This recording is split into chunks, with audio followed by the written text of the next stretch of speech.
So Dr. Travis, let's talk about one of your other formulas, which is the high meat inclusion diet of the turkey chicken. And I know you have it in both the dog and cat formulas, and it feeds really well. What was the reason for you guys bringing that to the market?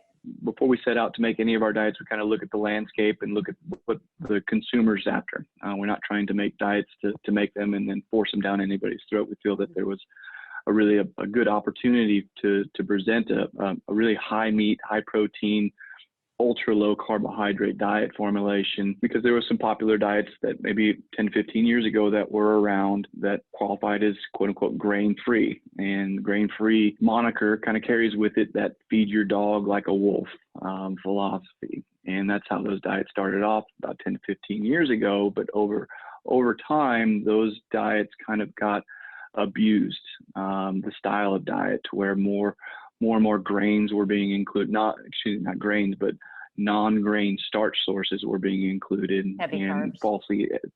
falsely elevating those protein values. And so we felt that by bringing in a diet that derives 96% of its protein from animal-based sources, really differentiated from all the other high meat, theoretical high meat diets or grain-free diets that were available. Being that your food is such a low carbohydrate, what is the carb that you guys use to be able to hold the kibble together? Because that's one of the main reasons why companies have to use a carbohydrate, right? So that you can actually get that kibble tight.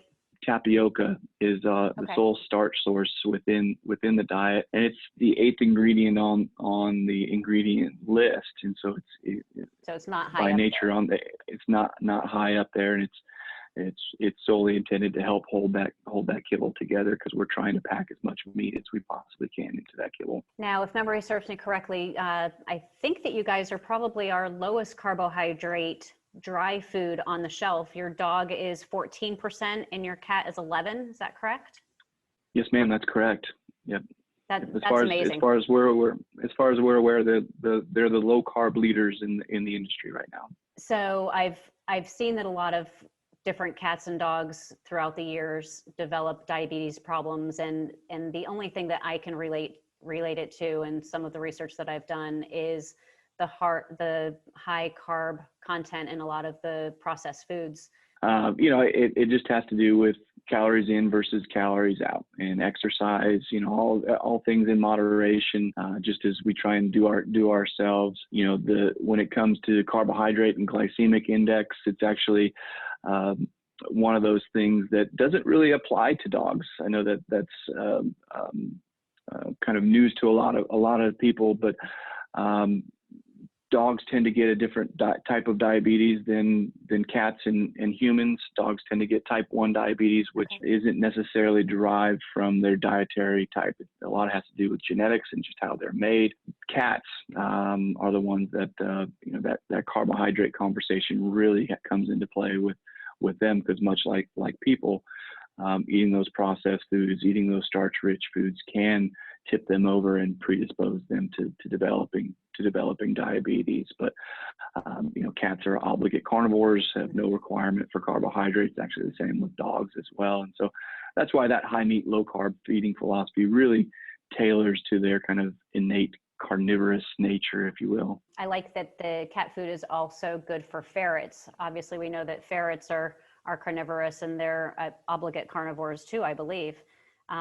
And with that really short digestive tract, they need to have as much bang for their buck. The other thing that's advantageous that really doesn't have to do with the nutrient profile is that the actual kibble shape is very, very small, and is very amenable to those ferret mouths. Yeah, ferrets don't like to chew much. They just inhale.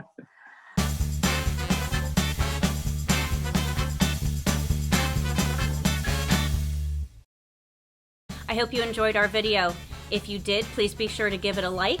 If you have any questions or comments, please be sure to put it down in the comments section below. If you are interested in more pet-tastic videos like this, make sure you subscribe to our YouTube channel. Make sure you hug your pet today.